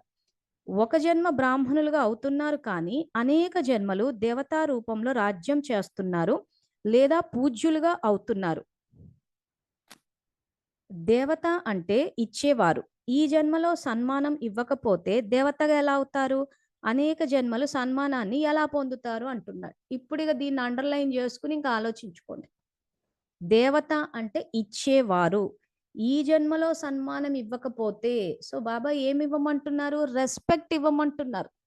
ఈ జన్మలో మీరు రెస్పెక్ట్ ఇవ్వకపోతే మీకు పదమాపదం రెస్పెక్ట్ వచ్చి మీ ఖాతాలో ఎలా పడుతుంది? సో ఈ రోజు మనం ఏం చేస్తున్నాం? అందరినీ అవమానిస్తున్నాం. సో ఈ రోజు మీరు అపవిత్రులు, మీరు ఎందుకు పనికిరారు, వీళ్ళకి ఎంత చెప్పినా అర్థం కాదు, వీళ్ళు భక్తులంట, అజ్ఞానులంట, చండాలం అంట అని ఇన్ని రకాలుగా వాళ్ళని అవమానిస్తూ ఉంటే ఎన్ని అవమానాలు వచ్చి ఖాతాలో పడాలి? సో ఈ రోజు ఒక జన్మల గౌరవం ఇస్తే కల్పమంతా మీరు గౌరవాన్ని పొందుతారు అని అంటే, ఒక జన్మలో అందరినీ అవమానిస్తే ఎన్ని జన్మలు అవమాన భారాన్ని మొయ్యాలి? సో ఆయన సత్యత్రేత యుగాన్ని ఫిక్స్ చేసి పెట్టేశాడు కాబట్టి అక్కడ ఏమి ఉండవు అవమానాలు. కానీ ద్వాపరం స్టార్ట్ అయినాక మన పరిస్థితి ఏంటి? సో ఇప్పుడు సంగమం వచ్చేసరికి జీవితంలో చూస్తే ఇంచుమించు అందరం ఎన్నో అవమానాలు భరించాం. ఎందుకు? ఎక్కడో చోట మనం తప్పు పురుషార్థం చేసాం. అందుకే స్వచింతన చేసుకుని ఇంక ఇప్పటికన్నా మానుకోవాలని. సో ఇప్పుడు ఈ వాక్యాలు తీసుకుని మళ్ళీ ఒక్క 30 సెకండ్స్ ఆపుతాను. ఎవరికి వాళ్ళు చెక్ చేసుకోండి. ఏది చెక్ చేసుకోవాలి అంటే, దేవత అంటే ఇచ్చేవారు ఈ జన్మలో సన్మానం ఇవ్వకపోతే దేవతగా ఎలా అవుతారు? అనేక జన్మలు సన్మానాన్ని ఎలా పొందుతారు? సో అందరికీ రెస్పెక్ట్ ఇచ్చారా లేదా అన్నది చెక్ చేసుకోండి.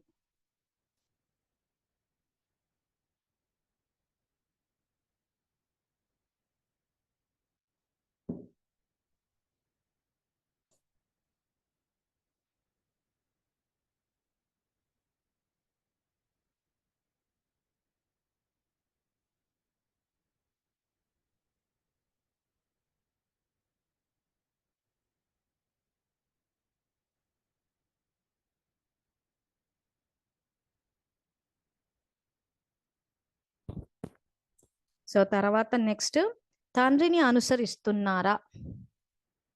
శివబాబా అడుగుతున్నారు, తండ్రిని అనుసరిస్తున్నారా అంటే ఇంకా ఇప్పుడు బ్రహ్మబాబా గురించి. సో శివబాబా మనకి ఏ రకంగా రెస్పెక్ట్ ఇస్తున్నారు అన్నది ఇంతసేపు చెప్పారు. సో అదే రెస్పెక్ట్ అందరికీ మీరు ఇస్తే తిరిగి ఆ రెస్పెక్ట్, ఆ గౌరవం అన్నది వచ్చి మీ ఖాతాలో పడుతుంది. ఈరోజు అందరినీ అవమానిస్తే అదే అవమానాలు వచ్చి మన ఖాతాలో పడతాయి.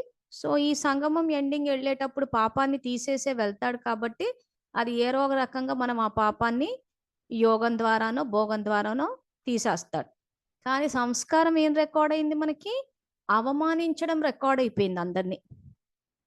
సో అవమానించడం రికార్డ్ అయ్యే దృష్టికోణాన్ని అలవర్చుకున్నాం కాబట్టి అవమానాలు పొందే జన్మలే వస్తాయి. దృష్టి ద్వారా సృష్టి. సో నా దృష్టికోణం ఏంటి? అందరినీ అవమానించడం, అందరినీ చీప్గా చూడడం, వీళ్ళు అపవిత్రులు, వీళ్ళేలా అలా, ఇంకా మన సోదంతా ఏదైతే ఉందో అదే ఆ దృష్టికోణం. సో కాబట్టి అటువంటి దృష్టికోణం ఉంది కాబట్టి అటువంటి జన్మలే వస్తాయి. సో ఈ రోజు నేను అందరికీ గౌరవం ఇస్తే అందరికీ గౌరవం ఇచ్చే దృష్టికోణం నాకుంది కాబట్టి దృష్టి ద్వారా సృష్టి అంటే నా సృష్టిలో నాకు గౌరవం వచ్చే జన్మలు వస్తాయి. అంటే రాజ్య పదవులు, పూజ్య పదవులు. ఎందుకు? నేను అందరికీ గౌరవాన్ని ఇస్తున్నాను. నేను నా స్వధర్మంలో స్థితం అవుతున్నాను. అందరినీ వాళ్ళ స్వధర్మంలో చూసి గౌరవం ఇస్తున్నాను కాబట్టి నా దృష్టికోణం గౌరవంతో ఉంది కాబట్టి నా సృష్టి అంటే నా జన్మలు, నా సమీప సంబంధికులు, సంప్రదింపులు వచ్చే వాళ్ళంతా నాకు గౌరవం ఇస్తారు. సపోజ్ ఇప్పుడు గనక నా దృష్టికోణంలో అందరూ అపవిత్రులు, అందరూ చీప్ అని ఆ రకంగా చూస్తే నా దృష్టికోణంలో అపవిత్రత, అవమానాలు ఉన్నాయి కాబట్టి అపవిత్రత, అవమానాలు వచ్చే జన్మలే వస్తాయి. ఇది కర్మ ఫిలాసఫీ. సో ఇప్పటి వరకు శివబాబా చెప్పింది ఇది థియరీ. ఆయన థియరీ చెప్పారు, ప్లస్ మీద నుంచి ఆయన కూడా దాన్ని పాటించారు. వచ్చారు, పరంధామం నుంచి వచ్చారు, జ్ఞానం చెప్పారు, స్నేహం ఇచ్చారు, సంయోగం ఇచ్చి శివబాబా కూడా దాన్ని ప్రాక్టికల్ గా చేసి చూపించారు. ఇప్పుడు బ్రహ్మబాబా గురించి చెప్తున్నారు. సో శివబాబా బ్రహ్మబాబా గురించి ఏదైతే చెప్తారో అది నమ్మాలి. పుస్తకాల్లో చాలా చోట్ల శివబాబా బ్రహ్మబాబా గురించి చెప్పారు. సో ఎక్కడ ఆయనని ఫాలో అవ్వాలన్నది ఇక్కడ చూడాలి. తండ్రిని అనుసరిస్తున్నారా? సాకార స్వరూపంలో బ్రహ్మబాబాని చూశారు కదా. సదా స్వయాన్ని విశ్వ సేవాధారిగా, పిల్లల సేవాధారిగా పిలువబడేవారు మరియు పిల్లలని యజమానిగా చేశారు. సో ఇప్పుడు అందరూ చెక్ చేసుకోండి. సో బ్రహ్మబాబా లాగా మనము మనల్ని విశ్వ సేవాధారిగా, అందరికీ సేవాధారిగా చూసుకున్నామా?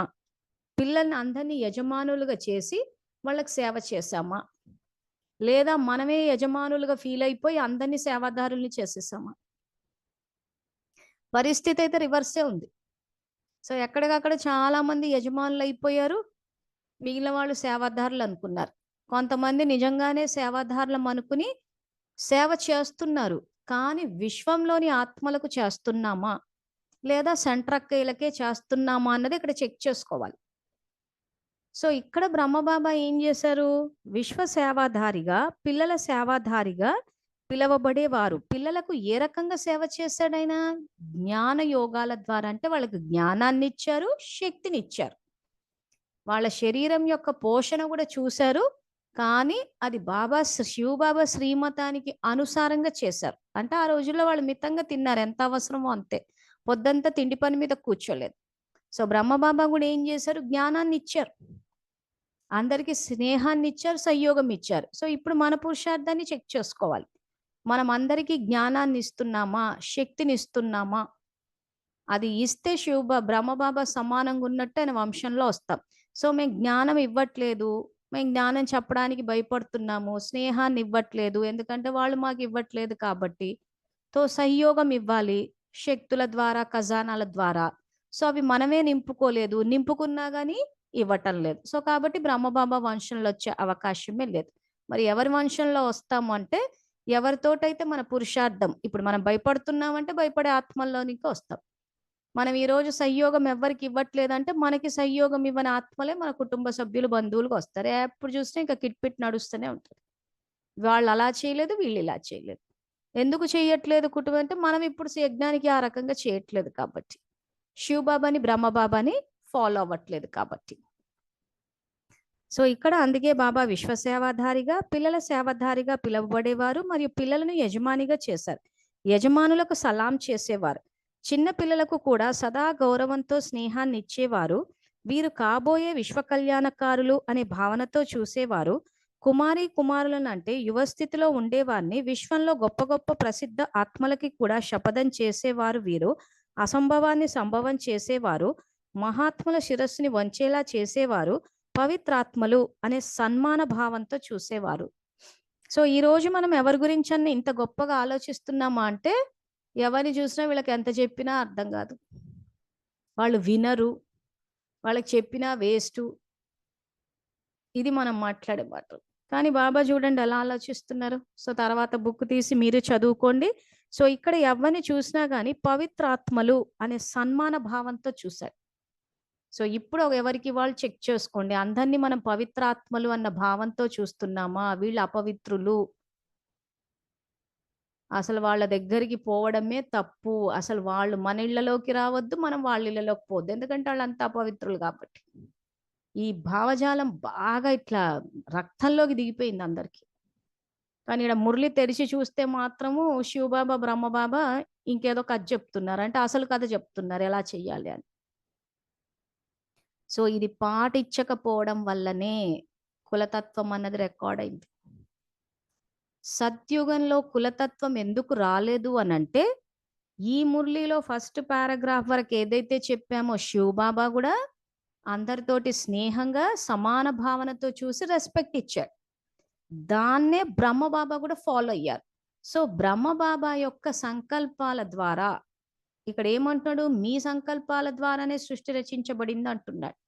సో బ్రహ్మబాబా శివబాబా చెప్పింది ఫాలో అయ్యారు కాబట్టి సత్యుగంలో కులతత్వం రాలేదు. శివబాబా చెప్పింది 69 తర్వాత ఎవరైతే ప్రకాశ్మణి దాది ఏదైతే చీఫ్ గా వచ్చారో వచ్చిన తర్వాత అప్పుడు ఈ అందరికీ గౌరవం ఇచ్చే శ్రీమతం ఏదైతే ఉందో ఇది పాటించడం ఆగిపోయింది. ఇక్కడి నుంచి ఆధిపత్య ధోరణి స్టార్ట్ అయింది. సో ఇక్కడి నుంచి కులతత్వం రికార్డ్ అయింది. అంటే కులతత్వం అన్నది ఎండింగ్లకు వచ్చింది. సో బ్రహ్మబాబా ఫాలో అయ్యారు శివబాబా చెప్పింది. సో సత్య, త్రేత, ద్వాపర, కలియుగాలు స్టార్టింగ్ ఇంచుమించు వరకు ఉండదు ఈ కులము, ఈ ఆధిపత్య ధోరణి, ఈ అంటరానితనాలు ఇవేవి ఉండవు. అంటే శ్రేష్ఠాత్మల యొక్క సంకల్పాల ద్వారానే మెజారిటీ ఆఫ్ ద డ్రామా నడుస్తుంది, అంటే పాండవుల ద్వారా. ఎప్పుడైతే ఈ ఆధిపత్య భావజాలం వచ్చేసిందో, అంటే బాబా ఏదైతే ఇచ్చారో సహయోగం ఇవ్వడము, స్నేహం ఇవ్వడం, అంటే ఈరోజు బాబా చేస్తున్న మొట్టమొదటి పని ఏంటి? మనకి ఖజానాలు ఇస్తున్నారు. సంకల్పాల ఖజానా, సమయము, సంకల్పాలు, శక్తులు, శ్వాస, జ్ఞానం, ఇవన్నీ ఇస్తున్నారు. ఎప్పుడు ఇస్తారు? ఆ స్నేహంలో ఇస్తారు. సో ఆ రకంగా స్నేహంలో ఏదైతే అందరికీ సహయోగం ఇచ్చి ఖజానాలు ఇవ్వాలో, ఈ ప్రకాశ్మణి దాది వచ్చిన దగ్గర నుంచి పూర్తిగా రాంగ్ డైరెక్షన్ లో పోయింది.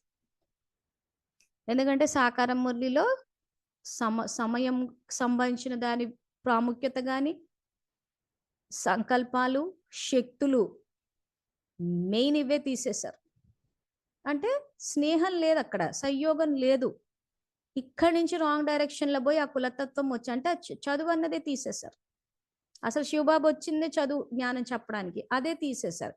తీసేసినప్పుడు అజ్ఞానం పెరిగి అసమానతలు వచ్చేసి, ఆ తర్వాత పుస్తకాలు ఏముందో ఎవరికి తెలియకపోవడము, ఇంకా అక్కడి నుంచి అసలు బ్రహ్మబాబా అందరినీ పవిత్రాత్మలుగా చూశాడన్న విషయం అసలు ఎప్పుడు బయటికే రాలేదు. పొద్దంతా బ్రహ్మబాబా వైట్ డ్రెస్ వేసాడంట, మునక్కాయలు తిన్నాడంట, స్వీట్లు పంచాడంట అని ఈ గోలే వచ్చేసింది. కానీ ఇక్కడ చూస్తే అసలు ఆయన అందరినీ పవిత్రాత్మలుగా చూశాడని ఉంది. అందుకే సత్యుగంలో సత్యత్రేత ద్వాపర కలియుగం ఇంచుమించు స్టార్టింగ్ వరకు ఎక్కడ కులమే లేకుండా పోయింది. ఆ తర్వాత నుంచి ఇటువంటి భావజాలం, ఇటువంటి బానిసత్వం, ఇటువంటి హెచ్చు తగ్గులు, చదువు తీసేయడము, సొంత జ్ఞానం బయటికి తెచ్చినప్పుడు ఈ కులం అన్నది వచ్చి కులం వల్ల సమానతలు లేకుండా పోయినాయి. సో ఎక్కడ రికార్డ్ అయింది కరెక్ట్గా ఇది అని అంటే, వీళ్ళు వచ్చిన దగ్గర నుంచి ఎవరైతే శివబాబా జ్ఞానాన్ని పాటించకుండా బ్రహ్మకుమారిల జ్ఞానాన్ని పాటించారో అక్కడి నుంచి రాంగ్ డైరెక్షన్లో వెళ్ళిపోయి. సో వాళ్ళు జ్ఞానాన్ని రాంగ్గా తెచ్చారు, ఎంతో మంది దాన్ని ఫాలో అయ్యారు కూడా. ఇదిగో ఇలా మురళిలో ఉన్నాయని చెప్పి, సరే తెలియక ఏదో తప్పు జరిగింది, తెలిసాకన్నా మారాలి కదా. ఇప్పుడు ఈ కల్పవృక్ష జ్ఞానం రికార్డింగ్ ఇవి యూట్యూబ్లో పెడితే మొట్టమొదటి వీడియో 12,000 మంది చూశారు. 9వ వీడియోకి వచ్చేసరికి 3,000 మందే చూసారంటే శ్రద్ధ చూపించలేదు. 12,000 మంది స్టార్టింగ్ లో ఉన్న వాళ్ళు లాస్ట్ వరకు కూడా అంతమంది చూడాలి. సో ఎందుకు అంతమంది చూడలేదంటే శ్రద్ధ లేదు జ్ఞానం పట్ల. అంటే నిన్న చెప్పుకున్నాం కదా, ఒక మురళి చదువు మీద నిశ్చయం లేదని చెప్పి తెలుసుకోవట్లేదు. సో అప్పుడు ఏమవుతుంది? ఖచ్చితంగా అటువంటి సమాజం వస్తుంది. వచ్చినప్పుడు ఎవరు బాధితులు అవుతారు? ఎవరైతే ఈ రోజు శివబాబా బ్రహ్మబాబాని ఫాలో అవటం లేదో వాళ్ళే అటువంటి సమాజంలో దుఃఖాన్ని అనుభవిస్తారు. సో దీన్ని బట్టి ఎవరికి వాళ్ళు మీ పురుషార్థాన్ని చెక్ చేసుకోండి. ఈ పాటికి మీకు అర్థమైపోయి ఉంటుంది. ప్రతి సంఘటన మీ జీవితంలో మీరే రచించుకుంటున్నారు, మీ సంకల్పాల ద్వారా, సంస్కారాల ద్వారా. తర్వాత తనకంటే కూడా అద్భుతం చేసే మహానాత్మలుగా భావించి గౌరవించేవారు, అదేవిధంగా వృద్ధులను కూడా సదా అనుభవీ ఆత్మలుగా తనలాంటి వారిగా చూసేవారు, బంధనాలలో ఉన్నవారిని నిరంతరం బాబా స్మృతిలో ఉండే నంబర్ 1 ఆత్మలు అనే సన్మానంతో చూసేవారు. అందువలనే నంబర్ 1 అవినాశి సన్మానానికి అధికారి అయ్యారు. సో కల్పం అంతట్లో ఎక్కువ రెస్పెక్ట్ ఎవరికి వచ్చిందంటే బ్రహ్మబాబాకి. ఆయన ఏం చేశారన్నదే శివబాబా ఇక్కడ చెప్తున్నారు. సో ఇంత పెద్దగా వివరించాల్సింది ఏం లేదు. సో తర్వాత మురళి తీసి చదువుకోండి. సో అందుకే బాబా ఇక్కడ అందువల్లనే నంబర్ 1 అవినాశి సన్మానానికి అధికారి అయ్యారు. రాజ్య సన్మానంలో కూడా నంబర్ 1 ఈశ్వర్ మహారాజు, మరియు పూజ్య రూపంలో కూడా బాబా పూజ తర్వాత మొదట లక్ష్మీనారాయణల పూజే జరుగుతుంది. సో ద్వాపర యుగంలో పూజ ఫస్ట్ శివబాబా తోటి మొదలవుతుంది, ఆ తర్వాత నెక్స్ట్ లక్ష్మీనారాయణలు, ఆ తర్వాత శక్తి రూపాలు. అంటే స్టార్టింగ్ లో ఈ శక్తి రూపాలకు నారాయణుడికి పూజ స్టార్ట్ అవ్వదు, చేసుకున్న పురుషార్థాన్ని బట్టే పూజ అన్నది కూడా జరుగుతుంది. అంటే ద్వాపరం నుంచి స్టార్ట్ అవుతుందా, కలియుగం నుంచి స్టార్ట్ అవుతుందా అన్నది మనం చేసే పురుషార్థాన్ని బట్టే ఉంటుంది. సో ఇప్పుడు మనం చేసేది మనమనే కాదు, భక్తులు ఎవరైనా కానీ ఏ కొంచెం చేసినా కానీ వాళ్ళకి ఆ పూజ పొందే అర్హత వస్తుంది. ఇప్పుడు ఈ కలియుగం ఎలా వచ్చేసిందంటే క్లీనింగ్ స్టాఫ్ కూడా పూజలు జరుగుతున్నాయి. మన కరోనా వచ్చిన టైంలో ఏదో సఫాయి అన్న అని చెప్పేసి వాళ్ళందరికీ పూలదండలు వేసేసి పాదాలు కడిగేసి పూజలు చేసేసారు. మీరు గమనించారో లేదో, అంటే ఎంతో కొంత పుణ్యం చేసుకున్నారు వాళ్ళు, కాబట్టి ఆ పూజకు అర్హత అన్నది పొందారు. తర్వాత మొన్న రామ్ మందిర్ దీంట్లో జరిగినప్పుడు కూడా మోడీ ఏం చేశాడు, ఆ క్లీనింగ్ స్టాఫ్ అందరికీ పూలు విసిరి గౌరవాన్ని ఇచ్చాడు. వాళ్ళ కాళ్ళు కడిగేస్తూ ఉంటాడు, చేస్తూ ఉంటాడు. అంటే వాళ్ళు చేసుకున్న పురుషార్థం అంటే ఎంతో కొంత పుణ్యం అన్నది లభిస్తూ ఉంటది. కానీ ఇక్కడ మన యొక్క జన్మ విశేషత ఏంటి అంటే మనకంటూ పూర్తిగా గుళ్ళే కట్టి పూజలు చేస్తారు. అంటే బాబా చెప్పినట్టు అందరికి రెస్పెక్ట్ ఇస్తూ పోవాలి. ఏదో నరేంద్ర మోడీ వచ్చి ఏదో కాళ్ళు కడిగేసి పూలేసేసి ఆ టైప్ ఇది కాదు. చేసిన దానికి ప్రతి ఒక్కరికి డ్రామా ఖచ్చితంగా accurate గా ఆ పుణ్యానికి ప్రతిఫలంగా గౌరవం లభిస్తది. కానీ ఇక్కడ శివబాబా ఏం చెప్తున్నారు, కల్పమంతా ఒక జన్మలో మీరు చేసే పురుషార్థం యొక్క ఫలితము 84 జన్మలకి రావాలంటున్నారంటే పూర్తి కల్పమంతా ఎంజాయ్ చేయమని చెప్తున్నారు. సో దేవతా స్వరూపాలుగా కూడా మనకి పూజలు జరగాలి అని అంటే ఇంకా శివబాబా తర్వాత నెక్స్ట్ లక్ష్మీనారాయణగా పూజలు కల్పమంతా జరగాలి. అంతేగాని ఏదో లాస్ట్కి వచ్చేసి ఏదో చిన్న గుడి కట్టారంట, సంవత్సరానికి ఒకసారి వెళ్ళి నీళ్లు పోసి వచ్చారంట. కొన్ని చూస్తుంటారు చెట్ల దగ్గర చిన్న చిన్న గుళ్ళు గ్రామ దేవతలు అని చెప్పేసి, ఆ గ్రామ దేవతలను చూస్తే జనం అంతా భయపడిపోతూ ఉంటారు. సో ఆ రకంగా భయపడుతున్నారు జనాలు మనం చూసి, అంటే భయమే వ్యాపిస్తుంది. సో భక్తులంతా మనం చూసి భయపడితే ఆ భయం అంతా వచ్చి మన ఖాతాలోనే పడుతుంది. భక్తులంతా మనం చూస్తే సఫలత వస్తుంది, సంతోషం వస్తుంది, ఆరోగ్యం వస్తుంది, అంటే అది వచ్చి మన ఖాతాలో పడుతుంది. సో చూసినంత మటుకు శాలిగ్రామ రూపంలోనైనా మీకు పూజలు జరుగుతాయని అంటారు. కానీ చేసేదంతా ఎంత పురుషార్థం చెయ్యాలంటే ఇంకా భక్తుల యొక్క సంతోషము సఫలత అన్ని వచ్చి మన ఖాతాలో పడిపోవాలి.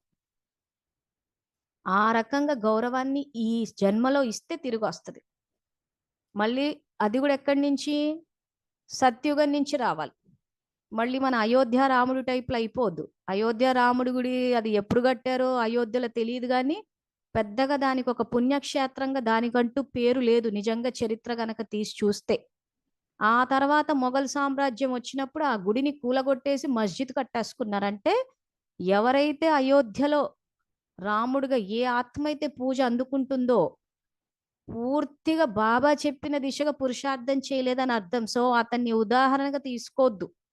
మన మధ్యాహ్నం పూట కూడా రామాయణం చెప్పుకుంటున్నాం, బాబా అదే చెప్తున్నాడు, సీతని ఉదాహరణగా తీసుకోవద్దు, లక్ష్మిని ఉదాహరణగా, నారాయణుడిని బ్రహ్మబాబాని ఉదాహరణగా తీసుకోవాలి. అంతేగాని ఎక్కడో మనకు చిన్న గుడి కట్టేసి ఆ తర్వాత ఆ మొఘలులు వచ్చి ఆ గుడిని కూల్చేసి వాళ్ళ మస్జిదులు కట్టుకుని, చాలా చోట్ల గుళ్ళు కూల్చేసి మస్జిదులు కట్టారు. ఎందుకు? వీళ్ళంతా త్రేతాయుగి ఆత్మలు. అంటే బాబా యొక్క శ్రీమతంలో మన్మతాన్ని కలిపేసి పరీక్షల్లో ఫెయిల్ అయిన బ్యాచ్ వీళ్ళంతా. అంటే పూర్తి పురుషార్థాన్ని బాబా దీనికి తగ్గట్టు చేయలే. అందుకే ఆ గుళ్ళు కూలగొట్టి మస్జిదులు కట్టేశారు. అది పెద్ద వివాదాస్పదం అయిపోయింది. ఆ తర్వాత ఇప్పుడు ఈ 2024లో ఒక గుడి కట్టారంటే ఆత్మ ఎవరో తక్కువ పురుషార్థం చేసింది. అందుకే కల్పమంతా పూజలు జరగలేదు. సో ఇప్పుడు ఈ మురళిలో చెప్పిన విధంగా చేస్తే మొత్తం కల్పమంతా బ్రహ్మబాబా లాగా రాజ్య సన్మానం మరియు పూజ్య సన్మానం రెండిటిలో నంబర్ 1 అయిపోతారు అంటారు. ఎందుకంటే సర్వులకి స్వమానాన్ని సన్మానాన్ని ఇచ్చారు. వారు సన్మానం ఇస్తే నేను ఇస్తాను అని అనుకునేవారు కాదు. సో ఈ రకంగా బ్రహ్మబాబా ఎప్పుడూ ఆలోచించలేదు, వాళ్ళు రెస్పెక్ట్ ఇస్తే నేను ఇస్తాను, వాళ్ళు మాట్లాడితే నేను మాట్లాడతాను, వాళ్ళు ఫోన్ చేస్తే నేను చేస్తాను, వాళ్ళు నవ్వితే నేను నవ్వుతాను, వాళ్ళు సహయోగం ఇస్తే నేను ఇస్తాను అని వాళ్ళతోటి లింక్ పెట్టుకుని ఆధారపడలేదు. శివబాబాని చూశారు, శివబాబా ఏం చేస్తే అది చేసేసారు. అందుకే 2 యుగాలు అంటే రాజ్య పదవులు పూజ్య పదవుల్లో రెండిట్లోనూ ఆయన నంబర్ 1 అయ్యారు. సన్మానం ఇచ్చేవారు నిందించే వారిని కూడా తమ మిత్రులుగా భావిస్తారు. కేవలం సన్మానం ఇచ్చేవారిని తమవారిగా భావించరు, నింద చేసేవారిని కూడా తమవారిగా భావిస్తారు. ఎందుకంటే ప్రపంచమంతా మన పరివారమే. పుస్తకాలు ఎదురుగా పెట్టుకున్న వాళ్ళు ప్రపంచమంతా మన పరివారమే అన్న వాక్యాన్ని అండర్లైన్ చేసుకోండి. మన బ్రాహ్మణ పరివారమే మన వాళ్ళు, నియమాలు పాటించేటోళ్ళే మన పరివారం అని హద్దుల్లోకి వెళ్ళిపోయాం కాబట్టి హద్దు ప్రాప్తులే వస్తాయి.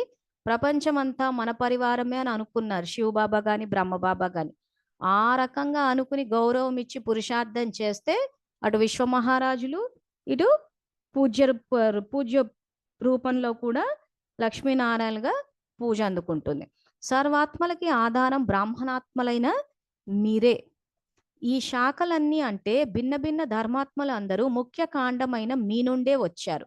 అంటే అందరూ మనవారే కదా. ఈ విధంగా స్వమానధారి ఆత్మ సదా స్వయాన్ని మాస్టర్ రచయితగా భావించి సర్వులకి సన్మానం ఇచ్చే దాత అవుతారు. సో ఈ రోజు మన జీవితంలో వచ్చే గౌరవాన్ని కానీ, అవమానాలు కానీ, వెన్నుపోట్లు కానీ, మోసాలు కానీ అన్ని మనం రచించుకున్నవే. మనకు ఆ జ్ఞానం తెలియకపోవడం వల్ల వాళ్ళు ఇలా చేశారు, వీళ్ళు ఇలా చేశారని చెప్పి వాళ్ళ మీద తోసేస్తూ ఉన్నాం అందరి మీద. ఇలా అందరి మీద తోసేసినంతసేపు ఏమవుతుందంటే మనలో పరివర్తన రాదు. అరే ఇది నేనే చేస్తున్నాను, నేనే రచించుకున్నాను, ఈ రోజు నా జీవితంలో వచ్చే గౌరవానికి నేనే రచయితని, ఈ రోజు నా జీవితంలో వచ్చే అవమానాలకి కూడా నేనే రచయితను అన్న నిజాన్ని, సత్యాన్ని, కర్మ ఫిలాసఫీని అర్థం చేసుకున్న రోజున మార్చడం చాలా ఈజీ. మనం అది ఆ రకంగా ఆలోచించట్లేదు కాబట్టి మార్చుకోవట్లేదు. మార్చుకోకపోవడం వల్ల ఏమైపోతుంది, ప్రతి నిమిషం అవమానాలనే రచయించుకున్నా. అంటే వాళ్ళు మారాలి, వాళ్ళు అవమానిస్తున్నారు, వాళ్ళు అవమానిస్తున్నారు, మనమే రచించుకో. అందుకే ఇక్కడ ఏమంటున్నారు బాబా, ఈ విధంగా స్వమానధారి ఆత్మ సదా స్వయాన్ని మాస్టర్ రచయితగా భావించి, సో నా జీవితంలోని ప్రాప్తులకి నేనే రచయితని, నా జీవితంలోని అప్రాప్తులకి నేనే రచయితని, నా జీవితంలోని గౌరవానికి నేనే రచయితని, నా జీవితంలోని అవమానాలకు కూడా నేనే రచయితని. సదా స్వయాన్ని ఆదిదేవ్ బ్రహ్మ యొక్క ఆదిరత్నం లేదా ఆది పాత్రధారిగా భావిస్తున్నారా? ఇంత నష ఉందా? చిన్నవారికి, వృద్ధులకి, యువకులకి సన్మానం ఎలా ఇవ్వాలో అందరూ విన్నారా అంటున్నాడు. సో ఏ రకంగా చిన్నపిల్లలు, వృద్ధులు, యువకులకి ఏ రకంగా సన్మానం అంటే ఏ రకంగా రెస్పెక్ట్ ఇవ్వాలో అందరూ విన్నారా? ఆదిపిత బ్రహ్మ మనల్ని అంత సన్మానంతో చూశారంటే ఎంత నష ఉండాలి. కనుక ఆది ఆత్మ ఏ శ్రేష్ఠ దృష్టితో చూసిందో అదే విధంగా శ్రేష్ఠ సృష్టి అనే స్థితిలో ఉంటాము అని సదా స్మృతిలో ఉంచుకోండి. అండర్లైన్ చేసుకోండి వర్డ్. ఎందుకంటే దృష్టి మారితే గాని సృష్టి మారదంటే, సృష్టి అంటే ఏంటి? పరిస్థితులు, మన జీవితంలోని వ్యక్తులు, మన జీవితంలోని పరిస్థితులు. సో కాబట్టి ఆది ఆత్మ అయిన బ్రహ్మబాబా శ్రేష్ఠ దృష్టితో చూశారు. సో కనుక ఈ వాక్యాలు అండర్లైన్ చేసుకోండి. ఆది ఆత్మ ఏ శ్రేష్ఠ దృష్టితో చూసిందో అదే విధంగా శ్రేష్ఠ సృష్టి అనే స్థితిలో ఉంటాము అని ప్రతి నిమిషం గుర్తు పెట్టుకుంటే ఆ శ్రేష్ఠ సృష్టి అంటే ఏదైతే ఆ సత్యుగ ద్వాపర ఇవన్నీ ఉన్నాయో అటువంటి సృష్టిలో ఆ శ్రేష్ఠ ఆత్మతోటి వస్తాం. మనం అలా చెయ్యకుండా, శ్రేష్ఠ దృష్టిని అలవర్చుకోకుండా, ఒక తుచ్చమైన దృష్టిని అలవర్చుకొని వీళ్ళు అపవిత్రులు, వాళ్ళు అపవిత్రులు అనేసి ఏదైతే బ్రహ్మకుమారిల జ్ఞానం ఉందో వాళ్ళని గనక అనుసరించి ఎవరిని శ్రేష్ఠాత్మలుగా చూడకుండా తుచ్చాత్మలుగా చూస్తే వాళ్ళతో పాటే జన్మ తీసుకుంటాము. అటువంటి జన్మలు, అటువంటి పరిస్థితులే మన జీవితంలోకి వస్తాయి. సో అందుకే ఈ వాక్యాన్ని అండర్లైన్ చేసుకుని తర్వాత మనన చింతన చెయ్యండి. సో మీరు బ్రహ్మబాబా వంశంలోకి వస్తారా, లేకపోతే బ్రహ్మకుమారిల వంశంలోకి వస్తారు? ఇప్పుడు దీన్ని బట్టి మీకు అర్థమైపోయి ఉంటుంది. ఇటువంటి జ్ఞానాన్ని తీసుకొచ్చిన బ్రహ్మకుమారిలు ఖచ్చితంగా బ్రహ్మబాబా రాజ్య పదవుల్లో ఆయన సమీప సంబంధాల్లోకి రారు. ఎందుకంటే పూర్తిగా వ్యతిరేకంగా వెళ్ళారు. ఆయన అందరికీ రెస్పెక్ట్ ఇచ్చారు, కానీ వీళ్ళెవ్వరికీ రెస్పెక్ట్ ఇవ్వలేదు. సో కాబట్టి ఇంకా ఆయన వంశంలో వచ్చే సమీప సంబంధాల్లోకి వచ్చే అవకాశము లేదు. రాజ్య పదవులు, పూజ్య పదవులు అయితే ఇంకా మర్చిపోవచ్చు. కానీ ఈ రోజు జ్ఞానం ఎలా వచ్చింది అని అంటే దాదీలు, దీదీలంతా రాజ్య పదవుల్లోకి వచ్చేస్తారు, దేవతలు అయిపోతారు. కానీ ఇక్కడ బాబా ఏం చెప్తున్నారు, ఇందాక అండర్లైన్ కూడా చేయించాను. ఏమని? మీరు గనక గౌరవం ఇవ్వకపోతే దేవతగా అవ్వలేరు. మన 2వ పారాగ్రాఫ్ 5వ లైన్, ఎవరైతే సన్మానము, ఎంత గౌరవం లభిస్తుందో పిల్లలకు కూడా అంతే ఇవ్వని వారు దేవతగా కాలేరు. సో ఈ రోజు బ్రహ్మకుమారిలు గౌరవం ఇచ్చారా అనంటే ఇవ్వలేదు కాబట్టి దేవతా పదవులు, రాజ్య పదవులు కాలేదు. సో దీని ద్వారా మనం తెలుసుకోవాల్సింది ఏంటంటే ఇంకా అవకాశం ఉంది. బ్రహ్మబాబా మమ్మ ఈ 2 సీట్లే ఫిల్అప్ అయి ఉన్నాయి. సో అవకాశం ఉంది కాబట్టి ఇంకా మించిపోయింది లేదు. ఇప్పుడన్నా చదివి పురుషార్థం చేసి మార్చే విధి ఏంటంటే దృష్టికోణం మార్చుకుని ఇంకా అందరికీ రెస్పెక్ట్ ఇస్తూ పోవాలి. బ్రహ్మబాబా సమానంగా సేవలు చేయాలి. సో మనసా సేవ చేయాలి, ఆయన సమానంగా వాచా సేవ చేయాలి, కర్మనా సేవ అంటే అందరికీ స్నేహం, సంయోగం ఇవ్వడం. సో ఇలా మీకు మీరు ప్రతిజ్ఞ చేసుకోండి. ప్రతిజ్ఞలైతే చేస్తూ ఉంటారు కదా, మాటతో మనస్సుతో కూడా ప్రతిజ్ఞ చేస్తారు, మరియు వ్రాసి కూడా ఇస్తారు, కానీ మరలా మర్చిపోతారు కూడా. అందువలనే ప్రతిజ్ఞ యొక్క లాభాన్ని పొందలేకపోతున్నారు. స్మృతి ఉంచుకుంటే లాభం పొందుతారు. అందరూ స్వయాన్ని పరిశీలించుకోండి. ఎన్నిసార్లు ప్రతిజ్ఞ చేశాను, ఎన్నిసార్లు నిలబెట్టుకున్నాను, నిలబెట్టుకోవడం వస్తుందా, లేక కేవలం ప్రతిజ్ఞ చేయడమే వస్తుందా, లేక అప్పుడప్పుడు ప్రతిజ్ఞ చేసేవారిగా అప్పుడప్పుడు నిలబెట్టుకునే వారిగా మారుతూ ఉన్నారా? ఇది. సో ప్రతిజ్ఞ చేస్తే ఏమవుతుందంటే ఆ సమయానికి గుర్తొస్తుంది మనకి, ఇదిగో నేను ఇలా ప్రతిజ్ఞ చేశాను కాబట్టి అందరికీ రెస్పెక్ట్ ఇవ్వాలని. సో టీచర్స్ ఏమని భావిస్తున్నారు? నిలబెట్టుకునే వారి జాబితాలోనే ఉన్నారు కదా. టీచర్స్ ని బాబా సదా తన తోటి శిక్షకులు అని అంటారు. తోడుగా ఉండేవారి విశేషత ఏముంటుంది? సమానమైన వారే తోడుగా ఉంటారు. బాబా ఎప్పుడైనా మారతారా ఏమిటి? టీచర్స్ కూడా ప్రతిజ్ఞ మరియు లాభం రెండింటినీ సమానంగా ఉంచుకునేవారు. ప్రతిజ్ఞలు ఎక్కువ మరియు లాభం తక్కువ, దీనిని సమానత అన్నారు. ఎవరైతే రెండింటిని సమానంగా ఉంచుకుంటారో వారికి వరదాత బాబా ద్వారా వరదానాలు లేదా ఆశీర్వాదాలు లభిస్తాయి. వారు సదా దృఢ సంకల్పంతో కర్మలో సఫలతాపూర్వకంగా అవుతారు. ఎవరు ఈ రకంగా రెండిటిని, ప్రతిజ్ఞని మరియు చేసి చూపించడానికి చేస్తారో వాళ్ళకే ఈ వరదానాలు కానీ ఆశీర్వాదాలు కానీ లభిస్తాయి.